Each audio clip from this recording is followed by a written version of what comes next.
अस्सलाम वालेकुम, आप देख रहे हैं इस्लामाबाद टुनाइट और मैं हूं नाजिया आयशर। पानामा फैसला कल सुनाया जा रहा है। 5 रुकनी बेंच ये फैसला सुनाएगा और ये फैसला हुकूमत और मुस्तकबिल दोनों के लिए ही बहुत अहम है, क्योंकि इसी फैसले से वज़ीर आज़म नवाज़ शरीफ की अहली भी जुड़ी हुई है। और अगर ये फैसला हुकूमत के ख़िलाफ़ आता है तो सिर्फ हुकूमत को यही एक नुकसान नहीं होगा, बल्कि वज़ीर दाखिला चौधरी निसार भी इस फैसले के साथ मुस्ताफ़ी हो जाएंगे। वज़ीर दाखिला चौधरी निसार ने आज शाम को ही इस हवाले से प्रेस कॉन्फ्रेंस भी की और पनामा केस के फैसले के साथ ही वफाकी काबीना और MNA शिप से मुस्ताफ़ी होने का उन्होंने ऐलान किया। लेकिन इस फैसले के फौरी बाद ही कुछ चैनल्स की जानिब से वज़ारत दाखिला के तर्जुमान को कोट करके उनके इस्तीफ़े की वजाहतें भी चलाई गई हैं और ये भी कहा गया है कि वज़ीर दाखिला ने इस्तीफ़े का ऐलान नहीं किया, उनके बयान को सयाक़ व सबाक़ से हट कर पेश किया गया। वो दरअसल अपने फ़ैसले का जिक्र कर रहे थे जो उन्होंने कल तक किया था, लेकिन आज उनका फ़ैसला बदल चुका है। चौधरी निसार की जो गुफ्तगू थी वो हम आपको सुनवाते हैं। तमाम सयाक़ व सबाक़ के साथ ये गुफ्तगू है जिसमें वज़ीर दाखिला ने वाज़ेह तौर पर अपने मुस्ताफ़ी होने का ऐलान किया। ये गुफ्तगू सुनिए, फिर इस पर बात करते हैं। मैं कहां वजाहतें देता रहूं, मैं कहां रोज प्रेस कॉन्फ्रेंसिंग करता रहूं। पार्टी को नुकसान होता है, मैं अगर अपना मौक़िफ़ बयान करूं मैं नहीं करता, कोई और स्टेप मैं नहीं करता। जिस दिन इंशाल्लाह फैसला होगा, अल्लाह ताला करे कि वो मियां नवाज शरीफ के हक में हो, मैं उसी दिन दोनों सीटों से और फिर इलेक्शन ही लड़ूंगा। पूरे सयाक़ व सबाक़ के साथ तो उनकी ये गुफ्तगू आपने सुनी। पनामा केस के फैसले के बाद अब हुकूमत का क्या मुस्तकबिल होगा, इसी पर हम बात करेंगे। अपने पैनल का तारुफ आपसे करा दूं। हमें vice chairman Pakistan bar council Ahsan Bhawan साहब ने ज्वाइन किया है। इसके साथ साथ हमारे हमरा मौजूद हैं लाहौर के ब्यूरो चीफ अनवार हाशमी और सीनियर जर्नलिस्ट और एनालिस्ट आमिर अहमद खान साहब भी हमें ज्वाइन कर रहे हैं, जबकि बैरिस्टर ज़फ़र माहिर क़ानून वो भी हमारे हमरा होंगे। सबसे पहले मैं आपकी जानिब आऊँगी एहसन भवन साहब। पनामा केस का फैसला कल सुनाए जाने का जो ऐलान किया गया है, क्या फैसला मुतवक्के है? आप समझते हैं कि हुकूमत को क्लीन चिट इसमें मिल जाएगी या एक बड़ा भारी फैसला होगा हुकूमत पर? ये मेरे ख्याल में ये हुकूमत के लिए बहुत बड़ा भारी फैसला होगा। इसलिए क्लीन चिट का बल्कि ये है कि JIT की रिपोर्ट के मुताबिक और JIT की इन्वेस्टिगेशन के बाद ज्यादा दलदल में फंस गई है गवर्नमेंट जी। और जितनी एविडेंस JIT की सूरत में सामने आई है वो तो आर्टिकल 62(1)(f एक साइड पे रख दे, वो 2 जो है उससे आगे मुल्की सलामती वाली बात वो भी आ गई है।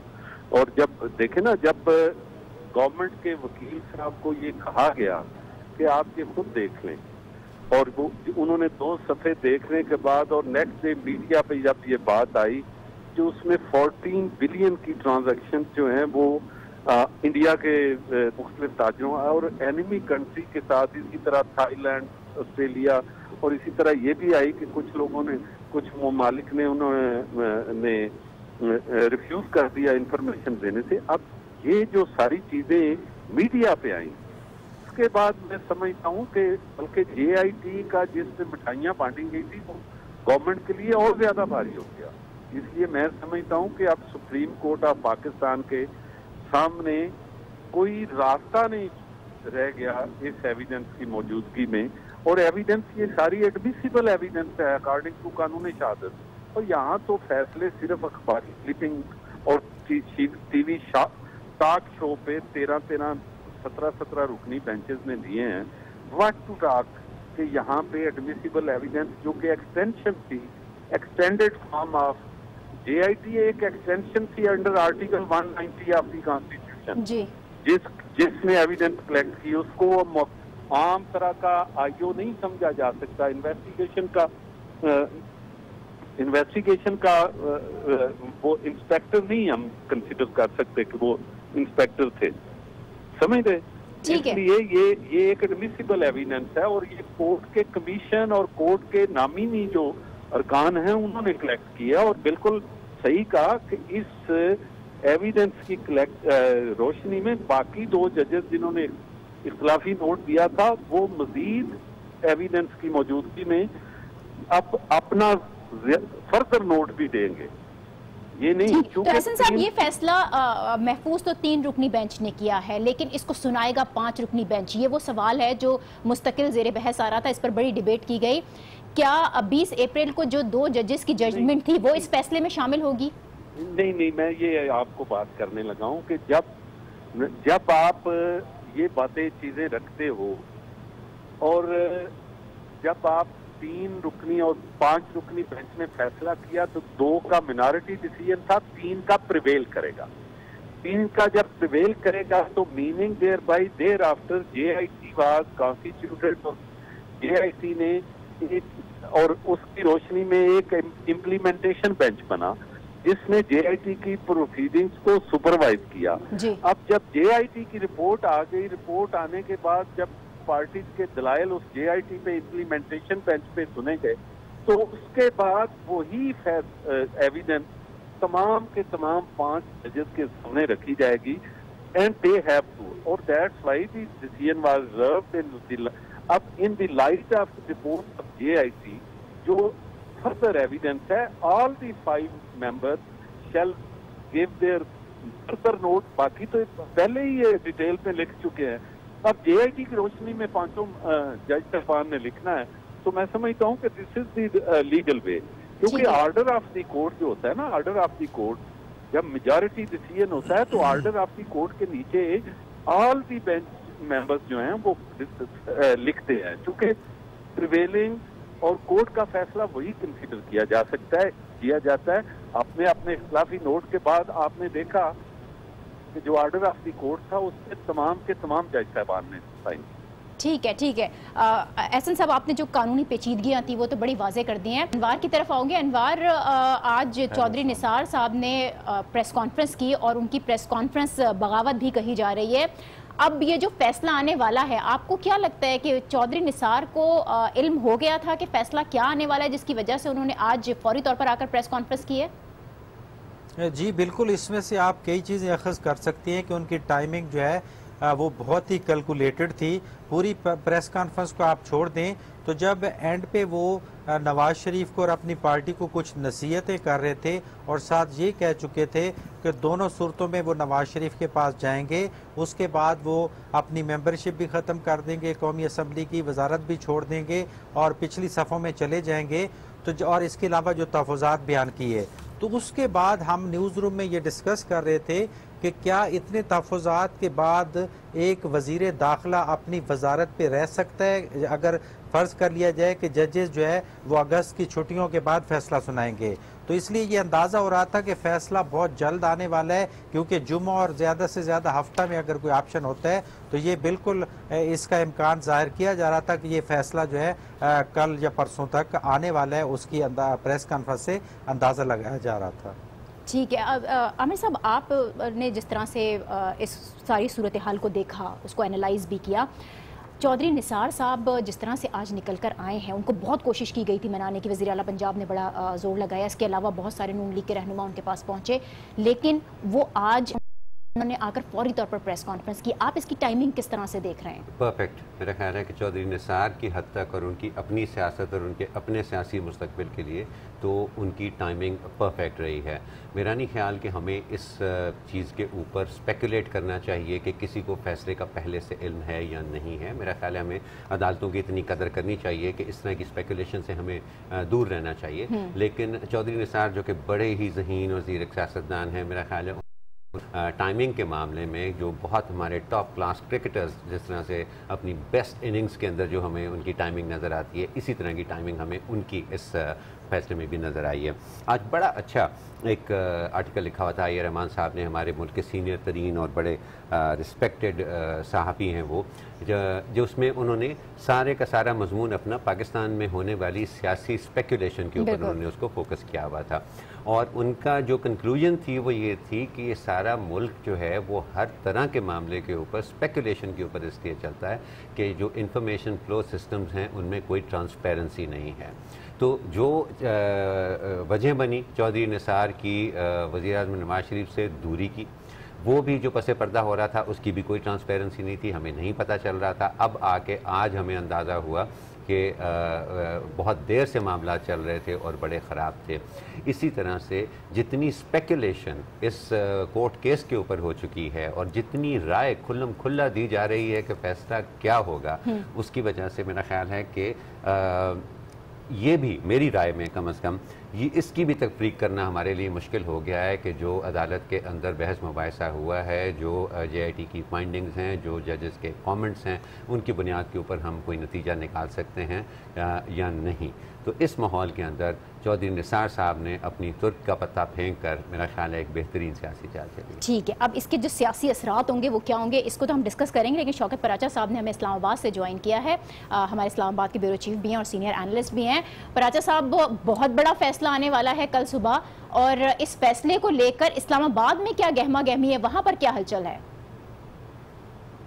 देखिए, इस्लामाबाद तो मसलसल हलचल में रहता है, मसलसल गहमा गहमी में रहता है, वो चाहे कोर्ट के रिमार्क्स हों या फिर अल्टीमेट कोर्ट के फैसले हों।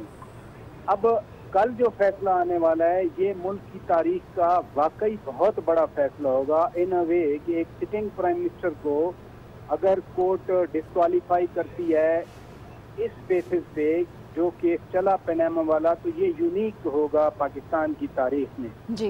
क्या कोर्ट, जैसे बार बार एक ऑब्जर्वेशन आती है मुबस्सिरीन की कि ये ट्रायल कोर्ट नहीं है, क्या अदालत डिस्क्वालीफाई कर देगी 20 अप्रैल के पैरा 4 के अंडर, या फिर अदालत 20 अप्रैल के फैसले के पैरा 3 के अंडर रेफरेंस भेजेगी नैब को या किसी और इदारे को? ये बहरहाल कोर्ट ने देखना है। लेकिन इस बात पे यकीनन बहुत सारे लोगों को ताज्जुब हो रहा है, ये 3 रुकनी बेंच ने फैसला करना था या 5 रुकनी बेंच ने अब फैसला करना था, आज क्लियर हो गया। जो कोर्ट की क्लॉज लिस्ट आई, सप्लीमेंट्री क्लॉज लिस्ट की, 5 मेंबर बेंच बैठेंगे। अब 5 मेंबर बेंच की सूरत हाल ये है कि 2 जो मेंबर हैं जो इस वक्त पाकिस्तान के चीफ जस्टिस के बाद सीनियर 3 जजेज हैं सुप्रीम कोर्ट के, वो तो पहले ही फैसला दे चुके हैं कि गॉडफादर की टर्म यूज हुई और कहा कि वजीर आजम अब अहल नहीं रहे। 3 मेंबर जो हैं दीगर, उन्होंने फिर JIT की रिपोर्ट के बाद हफ्ता हेयरिंग सुनी, जवाब जवाब आए पिटिशनर की तरफ से और डिफेंडेंट की तरफ से। रिस्पोंडेंट 1 के यानी प्राइम मिनिस्टर के वकील आए, रिस्पोंडेंट 6 यानी मरियम नवाज साहिबा के वकील आए, 7 और 8 यानी हुसैन नवाज और हसन नवाज के वकील आए। अब उन 3 मेंबर बेंच के जो मेंबर्स हैं उन्होंने क्या फैसला किया? एक तो मेंबर ने एक दिन कहा था, आपको याद होगा, उन्होंने कहा था ये सिचिलियन माफिया है। अब क्या सिचिलियन माफिया के रिमार्क्स डिसीजन में कन्वर्ट होंगे या नहीं होंगे? गुज़श्ता रोज हमें बताया गया कि नहीं, वो सिर्फ रिमार्क्स होते हैं, वो फैसले में नहीं आते। तो जो खान साहब बात कर रहे हैं वो बिल्कुल दुरुस्त है कि इतनी आज़ादी के साथ बाहर इस फैसले से पहले ही कमेंट्स आ चुके हैं और जिसका जो दिल चाहा उसने रिमार्क्स को इंटरप्रिटेशन की और फिर फैसले के बारे में कहा कि ये फैसला हो सकता है। मेरे नज़दीक सिर्फ एक चीज़ आज क्लियर हुई है इस सप्लीमेंट्री कॉस्ट लिस्ट आने के बाद कि ये 3 मेंबर बेंच फैसला नहीं करेगा, बल्कि 5 रुकनी बेंच है ये। तो पराचा साहब, जो जिन कमेंट्स की आप बात कर रहे हैं, जिन बयानात की आप बात कर रहे हैं, वो इस फैसले से पहले आते रहे हैं। अब जबकि ये खबर आ गई है कि कल सुबह ये फैसला आने वाला है, उससे पहले चौधरी निसार की जो प्रेस कॉन्फ्रेंस थी वो भी बहुत अहम थी, जिसने वाजे कर दिया था कि नून लीग के अंदर ब्लॉक्स मौजूद हैं, वो नाराजगियां मौजूद हैं जिनका नून लीग तरदीद करती रही है। उस प्रेस कॉन्फ्रेंस के बाद नून लीग ने तमाम वज़रा को और अपनी क़यादत को रद्दअमल देने को तो मना किया, उस पर तो रद्दअमल नहीं दिया जा रहा। जो नून लीग के वज़रा हैं उनके फ़ोन भी बंद जा रहे हैं। लेकिन क्या इस फैसले की खबर आने के बाद इस फैसले पर किसी किस्म का रद्दअमल सामने आ रहा है? देखिए, जो कोर्ट का फैसला कल आना है उस हवाले से तो अभी कोई नहीं कह सकता कि क्या फैसला आना है, हतमी तौर पे तो नहीं कहा जा सकता। लिहाजा जब हतमी तौर पे इस फैसले के को प्री जज नहीं किया जा सकता तो इस पे रद्दअमल भी नहीं दिया जा सकता। चौधरी निसार अली खान की जो प्रेस कॉन्फ्रेंस थी वो पॉलिटिकली बड़ी रिच प्रेस कॉन्फ्रेंस थी। उन्होंने अपने ऑप्शन सामने रख दिए सारे, और कल जो फैसला आएगा, मसलन वो कहते हैं कि अगर वजीर आजम नाअहल होते हैं तो मैं उनके पीछे चट्टान की तरह खड़ा हूँगा, और अगर फैसला वो उनके हक में आता है तो मैं मुबारकबाद देने जाऊँगा। और ये भी साथ फिर कह दिया उन्होंने, कुछ गलत भी खबरें चली, उनकी तकरीर शायद पूरी तरह नहीं सुनी और समझी गई। उन्होंने कहा कि जो आज उन्होंने ऐलान किया है ये गुज़श्ता रात को उन्होंने सोचा था, लेकिन आज जो पार्टी के दोस्त आए थे तो मैंने अपना ऐलान जो है वो तब्दील किया, अपना ज़हन तब्दील किया। अब मैं इसको क्या समझूं कि कल तक जो उनके ज़हन में था कि वो पार्टी छोड़ देंगे और वज़ारत छोड़ देंगे, अब तब्दील ज़हन हुआ है तो क्या वो पार्टी भी छोड़ देंगे, वजारत भी छोड़ देंगे? सियासत में बिल्कुल बड़ी कंफ्यूजन है अभी भी। वो ये कहते हैं कि सयाह को सबाक से हटकर उसको पेश किया गया, लेकिन जो उनके जुमले हैं, जो अल्फाज हैं, वो नहायत वाज़ेह हैं। बहुत शुक्रिया पराचा साहब आपका। इस पर हमारी गुफ्तगू का सिलसिला जारी रहेगा। पनामा का आने वाला ये फैसला, इसके जो सियासी असरात हैं वो मुल्क पर कितने गहरे पड़ने वाले हैं, हम बात करेंगे एक ब्रेक के बाद। देखते रहिए इस्लामाबाद टुनाइट।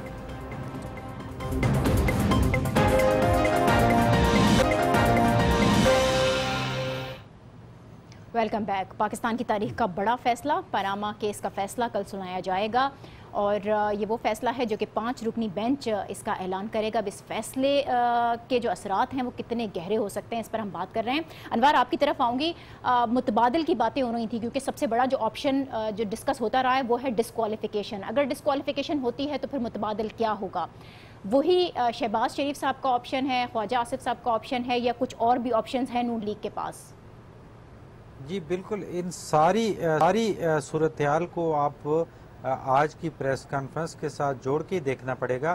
पहली बात तो जो आमिर अहमद साहब ने की थी कि शायद हमने ये कहा है कि चौधरी निसार को फैसले का इल्म था, नहीं, फैसला कब आना है इसके इल्म होने का इम्कान जो है ना उसको टाइमिंग के साथ जोड़ा गया था।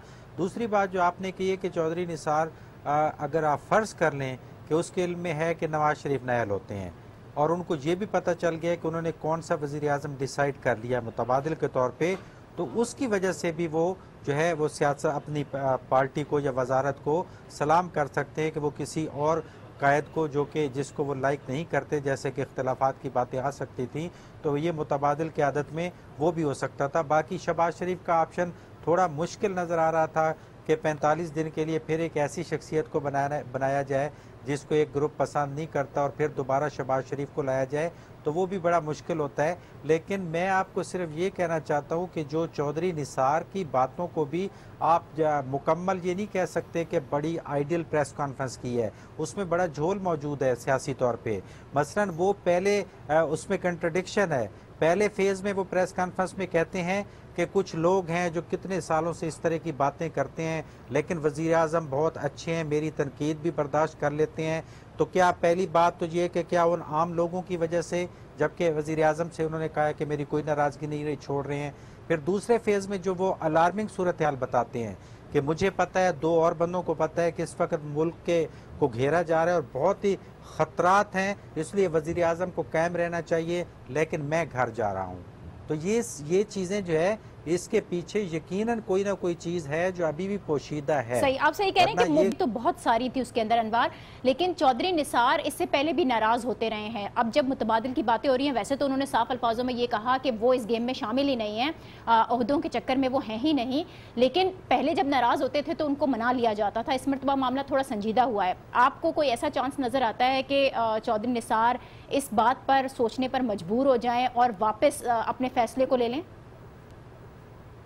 जी बिल्कुल, इस चीज़ का बहुत इम्कान है। 85 से लेके अब तक जो है कोई ऐसी बड़ी रिफ्ट पैदा नहीं हुई नवाज शरीफ और चौधरी निसार के दरमियान, तो इसलिए अभी तक वो अपने एक तहफ़्फ़ुज़ात का उनका अंदाज़ है, वो आर्जी तौर पे वजारत भी छोड़ देंगे, वो घर भी चले जाएंगे। लेकिन इसके बाद सूरत हाल नॉर्मल होने के बाद नवाज शरीफ अगर उन्हें प्रॉपर मना लें और ये दोबारा प्रेस कॉन्फ्रेंस में ऐलान कर सकते हैं कि हमारे तहफ़्फ़ुज़ात दूर हो गए हैं। तहफ़्फ़ुज़ात क्या थे? अगर ये फैसला भी डिले होता, तहफ़्फ़ुज़ात ये थे कि नवाज शरीफ के जो हवारी मीडिया पे बोल रहे हैं और बड़ी गलत ज़बान इस्तेमाल कर रहे हैं, इनको खामोश करा दिया जाए और इस तरह की अदालत के बारे में रिमार्क्स ना दिए जाए, तो ये तहफ़्फ़ुज़ात दूर हो सकते हैं और कई लोगों को साइड लाइन भी किया जा सकता है। लेकिन ये तहफ़्फ़ुज़ में किए गए थे आमिर साहब, जितनी बातें थी, जिस तरह से अनवार भी कह रहे हैं कि बड़ा कॉन्ट्रडिक्शन है, कभी वो कुछ कह रहे थे और कभी वो कुछ कह रहे थे, और यही वजह है कि वो फिर बाद में ये बातें आई कि आउट ऑफ कॉन्टेक्स्ट उसको लिया गया है। अब चौधरी निसार साहब कि कल जो भी फैसला आता है उसके बाद अपने फैसले पर नजरसानी करेंगे? नजर 32 साल की रफ़ाकत जो है, जब आप उसको ख़त्म करते हैं तो वो एक आधे घंटे की या 32 मिनट की प्रेस कॉन्फ्रेंस में उसकी सारी वजूहात को बड़ी क्लियरली एक्सप्लेन करना शायद हो सकता है 25 मिनट में वो होता। गुस्सा निकल भी गया हो और हो सकता है वो गुस्सा निकल भी गया हो। जो चीज़ अहम होगी प्रेस कॉन्फ्रेंस से जिससे हम अंदाज़ा लगा सकते हैं वो ये कि एक शख्स ने अपनी करियर की किस स्टेज पे, अपने पॉलिटिकल करियर की किस स्टेज के ऊपर है। पाकिस्तान के अंदर जब भी सियासत की बात होती है, मुख्तलिफ लीडरों की बात होती है, वज़ीर-ए-आज़म नवाज़ शरीफ साहब के बारे में भी कहा जा सकता है कि अब उनकी उम्र और उनकी सेहत इजाज़त नहीं देती कि वो एक और टर्म के लिए वज़ीर-ए-आज़म रहें, तो शायद अगले इंतखाबात से पहले वो खुद ही फैसला करते कि मुस्लिम लीग की का जो वज़ारत उज़्मा का उम्मीदवार है वो कोई और हो। इमरान खान साहब के बारे में कहा जाता है कि उनकी बेचैनी और उनकी जो इम्पेशंस है उसकी एक बहुत बड़ी वजह यह है कि वो अपनी उम्र के इस हिस्से में है कि अगर आइंदा इंतखाबात में वज़ीर-ए-आज़म ना बने तो फिर अगली दफ़ा शायद उनको 70 साल की उम्र में ये मौका मिले, और वो ये नहीं चाहते हैं कि उनको इतना लंबा इंतज़ार करना पड़े। इमरान खान साहब का जो आप जिक्र कर रहे हैं, अब उन्होंने तहरीक इंसाफ ने अपनी सारी सरगर्मियां कल मनसूख कर दी हैं। जी बिल्कुल। कितना बड़ा प्रोग्राम होगा ये फैसला आने के बाद, क्योंकि फैसला जो भी हो हुकूमत के तो खिलाफ ही नज़र आ रहा है, चाहे थोड़ा नुकसान हो या बड़ा नुकसान हो, नुकसान तो पहुंचेगा। इमरान खान साहब का जो पॉलिटिकल करियर है उसकी एक बहुत बड़ी अचीवमेंट होगी, एक बड़ा लैंडमार्क होगा। देखिए इमरान खान जो, अगर इमरान खान सियासत को सही तौर पर समझें तो मेरे ख्याल में जैसे पहले उम्र की बात हो रही थी और चौधरी निसार के हवाले से मैं ये कहना चाह रहा था कि वो भी अपनी उम्र के इस हिस्से के अंदर हैं कि वो अपनी आखिरी सियासी सट्टा खेलने की शायद तैयारी कर रहे हों, इसलिए हतमी तौर पे ये नहीं कहा जा सकता कि उनके तहफ़्फ़ुज़ात जो हैं वो सिर्फ ख़त्म करने से ही बात जो है वो ख़त्म हो जाएगी। रही इमरान खान की बात नाजिया, तो मैं काफ़ी अरसे से ये कह रहा हूँ कि इमरान खान अगर सियासी तौर पर अपने आप को देखें, अपनी जमात को देखें और जो अब तक वो कर पाए हैं उसको देखें, तो वो ऑलरेडी अभी से ही वो ये खेल जीत चुके हुए हैं। ये वो मुल्क है नाजिया जिसके अंदर करप्शन जो है उसको कामयाबी की दलील समझा जाता था, उसको किसी की बुराई की दलील के तौर पे नहीं पेश किया जा सकता था। और ये चीज़, ये एक पाकिस्तान के बच्चे के जहन में ये चीज़ घुल गई हुई थी कि अगर कोई कामयाब आदमी है तो उसकी कामयाबी को देखना चाहिए, ना कि उन तरीक़ेकार को जिससे उसने वो दौलत हासिल की है या पैसा हासिल किया है। एक ऐसे मुल्क के अंदर करप्शन को एक इंतखाबी इशू बना देना, जो कि यकीनन इस केस के ज़रिए और अपनी सियासत के ज़रिए इमरान खान ने बना दिया, ये उनकी बहुत बड़ी कामयाबी है। फौरी तौर पर इसके नतीजे में वज़ीर-ए-आज़म नवाज़ शरीफ अपनी जगह से हिलते हैं या नहीं हिलते, इससे कतई नज़र वो जीत चुके हैं। उस जीत को 4 चांद और लग जाएंगे अगर ये फ़ैसला वज़ीर-ए-आज़म नवाज़ शरीफ के ख़िलाफ़ आ गया, लेकिन अगर उनके हक़ में भी आया तो हम इसको इमरान खान की हार कम अज़ कम मैं हर हाल में इमरान खान तो जीत। साहब ने हमें ज्वाइन किया, सीनियर एनालिस्ट हैं। बहुत शुक्रिया ज़ियाउद्दीन साहब आपका। कल का फैसला मुल्क की तारीख का बड़ा फैसला करार दिया जा रहा है, कितनी बड़ी सियासी तब्दीली लेकर आएगा ये मुल्क के लिए? वैसे स्पेकुलेशन तो करनी नहीं चाहिए फिलहाल, आज के दिन एटलीस्ट, क्योंकि अभी थोड़ी दिन वक्त रह गया है। लेकिन पाकिस्तान में इस किस्म के मौके बहुत आए हैं। मुझे याद है 1958 में जब अयूब खान के खिलाफ पहिया जाम हुआ था जी, तो उस वक्त लोगों का ख्याल था कि दूसरे दिन पाकिस्तान के हालात कम्प्लीटली बदल जाएंगे। फिर उसके बाद जब हमारे ज़ियाउल हक साहब का डिपार्चर हुआ था नेचर, तो लोगों ने सोचा कि अभी हम लोगों ने सोचा कि भाई अब पाकिस्तान की किस्मत बदल जाएगी। फिर अभी पिछले दिनों जब लॉयर्स मूवमेंट चल रहा था लेड बाय चौधरी इफ्तिखार, तो उस वक्त भी हमें ये महसूस हो रहा था कि शायद अब हालात पूरे कम्प्लीटली बदल जाएंगे, लेकिन ऐसा होता नहीं है। इस किस्म की वन शॉट आइटम जो है ना, उससे कौमों की तारीख हालात नहीं बदलते हैं। ये एक प्रोसेस होता है, इस प्रोसेस के जरिए ही डेवलपमेंट्स होते हैं, आगे इन्हें रिफॉर्म्स होते हैं, इंस्टीट्यूशंस बनते हैं, तो कहीं जाके हालात बदलते हैं। एक वन शॉट आइटम से कुछ नहीं होता। जी, तो आप ये समझते हैं कि कोई इंस्टीट्यूशनल रिफॉर्म्स अब हम कुछ अरसे में या मुस्तकबिल करीब में ही देख सकेंगे, और फिर ठीक है कोई बहुत बड़ी तब्दीली ना भी आए, सियासी जमातें उनके जो रवैये हैं और उनके जो तरीक़ाकार हैं निज़ाम को चलाने के, उसमें कुछ तब्दीली आएगी? मुझे नहीं लगता, क्योंकि आप उसको ही देख लेना, सारी ये पॉलिटिकल पार्टी जिसमें पीटीआई भी जो जबरदस्त किस्म की तब्दीली के स्लोगन के साथ आई थी, वो इलेक्टोरल रिफॉर्म्स कमेटी में मेंबर्स थे। आप उसका बिल पढ़ लें जरा सा, तो इट इज टू डिजेनरेट किस्म की बिल है। उसमें तो इन्हें कोई ऐसी बात उन्होंने नहीं की पीटीआई ने जिससे ये पता चले कि भाई हाँ अब की दफा इलेक्शन होगा तो हालात बदल जाएंगे। और सारी मतलब कि जिसको कहते हैं ना कि mother of all corruption is embedded in this system of election. मिसाल के तौर पे कोई शख्स इस मुल्क में इलेक्ट नहीं हो सकता अनलेस इज ए करोड़पति। अच्छा, जब करोड़पति इलेक्ट होता है तो वो इतने पैसे खर्च करके जब आता है असेंबली में तो वो अपने पैसे इस इन्वेस्टमेंट को प्रॉफिटेबल बनाने की कोशिश करता है। तो ये यही हुआ है, अब तक जो होता रहा है यही होता रहा है। जो करप्शन जो इस मुल्क में फैला है वो इलेक्टोरल सिस्टम से फैला है और इसको चेंज करने के लिए पीटीआई भी तैयार नहीं है। वो इलेक्टेबल्स को वो बार बार आप देखें पिछले तकरीबन 6-7 महीने से वो इलेक्टेबल्स को ले रहे हैं। इसका मतलब क्या है? ठीक है, बहुत शुक्रिया ज़ियाउद्दीन साहब हमारे है। और कोई बहुत बड़ी तब्दीली वो एक्सपेक्ट नहीं की जा रही, ज़ियाउद्दीन साहब का ये कहना था। लेकिन उसके बावजूद बड़ा फैसला है और इस फैसले को लेकर अपोजिशन क्या सोच रही है और अपोजिशन की क्या स्ट्रैटेजी होगी, इस पर बात करेंगे एक ब्रेक के बाद। देखते रहिए इस्लामाबाद टुनाइट।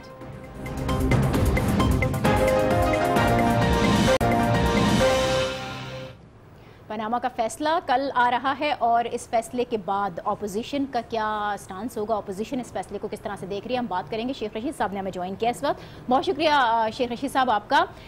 कल सुप्रीम कोर्ट वो फैसला सुनाने जा रही है जिसका बड़ी शिद्दत से इंतजार किया जा रहा था, बहुत बेचैनी से इंतजार किया जा रहा था और एक बहुत बड़ा फैसला है जो मुल्क की तारीख का भी बड़ा फैसला कहला रहा है और इससे बहुत तब्दीलियाँ भी उम्मीद की जा रही हैं कि वो आएंगी। कल का जो फैसला है, वो जो भी फैसला आएगा उसे आप लोग किस तरह से लेंगे? देखिए जी, हमें उम्मीद तो है कि ये महल होंगे और ये सबूत नहीं दे सके और गेम इज ओवर। लेकिन अगर हमारा केस कमजोर होता है और हम हारते हैं तो हमें फिर भी कबूल होगा।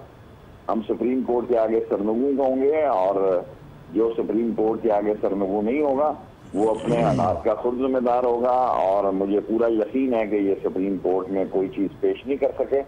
सो इंशाअल्लाह ताला एक तारीखी फैसला होगा जिसे इमरान खान साहब भी सुनने जाएंगे और मैं भी सुनने जाऊंगा। और अल्लाह को मंजूर हुआ तो करप्शन का ताबूत निकलेगा और इंसाफ की फतह होगी और इंशाअल्लाह ताला लोगों की उमंगों और लोगों की दुआओं और लोगों की तवक्कात के मुताबिक फैसला होगा। इस फैसले से पहले आज एक अहम फैसला भी हुआ है। शेख रशीद साहब, आप मुझे सुन रहे हैं? शेख रशीद साहब से हमारा राब्ता मुनक़ता हुआ है और जिस तरह से उन्होंने कहा कि एक बड़ी जीत है और वो उसको सुनने के लिए बिल्कुल सुप्रीम कोर्ट जाएंगे। जो भी फैसला हुआ अपोजिशन ने तो वो कबूल करना है। उनकी बात से भी, उनके अंदाज से भी लग रहा था कि सेलिब्रेट तो करने जा रहे हैं। नाजिया, बहुत मुश्किल है। उनकी ख्वाहिश तो जाहिर है कि यही होगी कि कोई ऐसा फ़ैसला हो जिसको वो सेलिब्रेट कर सकें, लेकिन जाहिर है अभी हम इसके बारे में कुछ नहीं कह सकते कि अदालत क्या कहेगी। अभी तक हमने जो देखा है इमरान खान साहब के बारे में वो ये है कि वो चाहे उनको किसी सियासी सूरत हाल का सामना हो, चाहे किसी कानूनी सूरत हाल का सामना हो, उनका फौरी रद्द अमल जो है वो कोई बड़े मंझे हुए सियासतदान वाला नहीं होता। वो बिल्कुल नज़र आता है कि अभी इस खेल के अंदर वो उनको इतना तजुर्बा नहीं है जितना कि उनके हरीफों को है। वो वक्त लेते हैं उस पर रिएक्ट करने में, वो सोचते हैं और फिर अपने, जैसे पिछला JIT वाला फैसला भी आया था 20 अप्रैल वाला, उस वक्त भी उनको तो बहुत उम्मीद थी कि उसी हेयरिंग के नतीजे में कोई हतमी फैसला हो जाएगा अदालत की तरफ से। और जब वो फैसला आया तो हमने देखा कि उन्होंने काफ़ी वक्त लिया उसके ऊपर अपना फौरी रद्द अमल देने से पहले। अब भी यही लगता है कि उनके अगर हक में फ़ैसला आ गया तो ज़ियाउद्दीन साहब की जो एक तो इन्होंने इंस्टीट्यूशनल बात की कि कोई बुनियादी तब्दीली पाकिस्तान के अंदर मुतवक्के नहीं है, लेकिन अगर हुकूमत के ख़िलाफ़ फ़ैसला आता है तो बहरहाल वो इक़्तिदार के हलकों में तो तब्दीली होगी, ऊपर तो वज़ीर आज़म तो बदलेगा और जब वज़ीर आज़म बदलेगा तो उसके साथ उसकी कैबिनेट में भी थोड़ी बहुत रीशफलिंग होगी। तो कुछ अरसा तो उसमें निकल जाएगा। उसका मतलब हरगिज़ ये नहीं होगा कि इमरान खान साहब जो हैं उनको एक मौका मिल गया है फौरी तौर पर सामने आने का। ताहम ये चीज़ उनको अगले इंतखाबात के लिए एक बेहतर तैयारी और अपनी एक बेहतर पोजीशन में तैयारी करने का बहुत अच्छा मौका दे सकती है। सो मेरा ख्याल है कि बहुत ज़्यादा हलचल हमें नहीं नज़र आएगी। ठीक है, एक तरफ तो PTI है और दूसरी तरफ पीपल्स पार्टी है।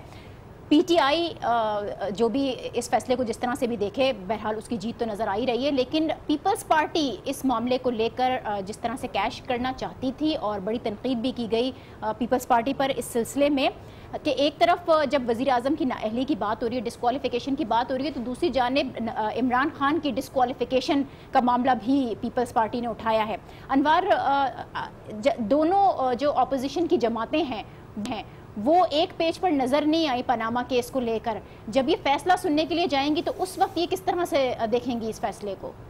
देखो, बिल्कुल 2018 के इलेक्शन तक पीपल्स पार्टी से आप बिल्कुल ये तवक्को ना रखें कि वो एक पेज पे जो है वो पीटीआई के साथ आएगी, क्योंकि उन्होंने तो पहले ही वाजे कर दिया था कि हम सुप्रीम कोर्ट के फैसले का इंतज़ार करेंगे। इसके अलावा दूसरा उन्होंने ये भी कह दिया, जो कि पीटीआई चाहती थी कि ये गवर्नमेंट भी ख़त्म हो जाए क्योंकि ये करप्ट गवर्नमेंट कहलाती है, लेकिन खुर्शीद शाह ने कहा है कि नहीं, हम चाहते हैं कि ये गवर्नमेंट चलती रहे, इसलिए इख्तिलाफ है, इसलिए एक पेज पे तो ये नज़र नहीं आ सकते। जहाँ तक ये रिएक्शन की बात हो रही है तो यकीनन एक बहुत बड़ी पार्टी हुकूमत में है और एक अपोजिशन में इमरान खान जो सड़कों पे है, तो वो रिएक्शन कुछ ना कुछ तो आएगा अगर फैसला वाज़े आता है किसी के हक में भी या किसी की मुखालफत में। अब जो चौधरी निसार साहब जो लाइन दे रहे थे ना नवाज शरीफ को, कि अगर दोनों सूरतों में नवाज शरीफ रिएक्शन ना दिखाएं, अगर उनको जीत होती है तो वो बदले के चक्कर में जो है सर कलम ना करें जो इशारे दे रहे थे, और अगर वो हार जाते हैं तो फिर भी उनकी गवर्नमेंट रहती है, तो वो पीटीआई अगर सड़कों पे आती है तो उनको कुचला ना जाए। और यही वो लाइन है जिसकी वजह से चौधरी निसार अपने आप को आर्जी तौर पे साइड पे कर रहे हैं, ताकि वो उनकी जो वजारत है उनको मजबूर ना किया जाए किसी किस्म का एक्शन लेने पर। और आखिरी बात में करके जो है इस पे कि एक उन्होंने बड़ी इंपॉर्टेंट बात की अपनी प्रेस कॉन्फ्रेंस में कि मैं ये दोस्ती जबर के साथ और बड़ी सख्ती के साथ निभा रहा हूँ। उसकी एक तारीखी मैं रीज़न बताऊँ कि 1980 में जब ज़ियाउल हक ने शरीफ फैमिली को इंट्रोड्यूस कराने के लिए जर्नलों को भेजा, जनरल जिलानी था तो सारे यूनिफॉर्म में थे, सिर्फ एक सिविलियन यूनिफॉर्म में जो बंदा भेजा गया था वो था चौधरी निसार, जो नवाज शरीफ के करीब भेजा गया, और जिसके सफ़र वो बार बार जिक्र करते हैं कि उस सफ़र में कोई गैप नहीं आया। इसलिए तोते की जान यहीं पे मौजूद है। नवाज शरीफ और चौधरी निसार एक दूसरे को कभी एक्सपोज नहीं कर सकते, नाराज़गी हो सकती है, लेकिन चौधरी निसार सिर्फ इस एजिटेशन को रोकने के जो चीज़ें हैं उससे बचने के लिए साइड लाइन पे हो रहे हैं। अब नून लीग के जो रहनुमा है और रहनुमाओं के साथ साथ जो कारकुनान हैं वो तैयारी क्या कर रहे हैं? मुतवक्के रिएक्शन हो क्या सकता है? देखिए, कुछ हाई लेवल के सोर्सेज को तो कुछ आइडिया हो सकता है, लेकिन वर्कर्स को हरगिज़ ये आइडिया नहीं होता कि अगर तो उनके कायद के हक में फैसला जा रहा है तो वो विद इन नो टाइम जो है वो लाहौर की और पंजाब की सड़कों पे आके जश्न मनाएंगे और पुरअमन हो जाएंगे। और अगर फ़र्ज़ करो उनके खिलाफ फैसला आता है तो फिर वो पार्टी के कायदीन का रिएक्शन देखेंगे कि वो क्या इशारा करती हैं। इसलिए ये तैयारी जो है विद इन आवर्स होती है जब तक क्लियर ना हो कुछ। ठीक है, लेकिन जब JIT बनी थी उस वक्त जिस किस्म का रिएक्शन आया था तो उससे बड़ा वाज़े हो गया, क्योंकि उसके बाद ये कहा गया था कि अगर आपने तनकीद ही बाद में JIT पर करनी थी तो उस वक्त मिठाइयाँ क्यों बांटी थी। असला जो भी होगा उसके ऊपर जो रिएक्शन होगा वो इस मरतबा सोच समझ कर दिया जाएगा। नाजिया, एक पॉलिटिकल रिएक्शन की तैयारी होगी, क्योंकि ये तो सारी जमातें, हुक्मरान जमात समेत सब कह चुके हैं कि उनको सुप्रीम कोर्ट का फ़ैसला कबूल करना होगा। लेकिन सुप्रीम कोर्ट का फ़ैसला कबूल करने का हरगिज़ मतलब नहीं है कि जिसके ख़िलाफ़ वो फैसला गया है वो उस फैसले को दुरुस्त भी समझे।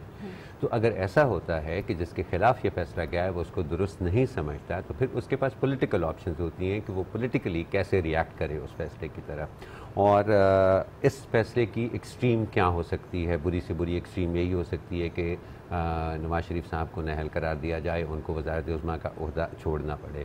लेकिन इसके बावजूद उनकी जमात की हुकूमत तो रहेगी, उन्हीं की जमात से कोई नया प्राइम मिनिस्टर भी आएगा, और वो वक्त और वो अगले इलेक्शंस तक के बीच का जो वक्त है उसमें उनको मौका मिलेगा पॉलिटिकली इस फैसले के ख़िलाफ़ काम करने का, और उसके लिए उनके पास मवाद की कोई कमी नहीं है। इस फैसले के अंदर JIT भी बहुत मुतनाज़ रही है। इस फैसले के अंदर सुप्रीम कोर्ट के कुछ रिमार्क्स जो हैं वो बहुत मुतनाज़ रहे हैं। इस फैसले के कदम कदम पर सरप्राइजेज़ हमें मिली हैं, जैसे जिसमें से लेटेस्ट ये है कि 3 रुकनी बेंच ने JIT की समाअत सुनी, लेकिन 5 रुकनी बेंच उसका जो है वो फैसला सुनाएगा।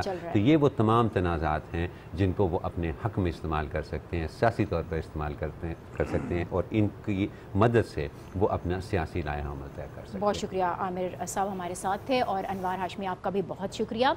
कल आने वाला फ़ैसला बहुत ही अहम फ़ैसला, तारीख़ी फ़ैसला होगा ये पाकिस्तान में, लेकिन इस फ़ैसले के साथ साथ जिस किस्म के तनाज़ात उठे थे, इस फ़ैसला आने के बाद उस किस्म के तनाज़ात सामने ना आए, और जो भी फ़ैसला होगा वो हुकूमत के लिए तो नुकसानदेह हो ही सकता है, लेकिन PTI की जानिब से उस फ़ैसले का खैर मकदम किया जाएगा। PTI ने तो इस बात का इजहार किया है, हुकूमत की जानिब से और हुकूमत के हलकों की जानिब से इस वक्त खामोशी है। आज के इस प्रोग्राम से मुझे दीजिए इजाज़त, अल्लाह हाफ़िज़।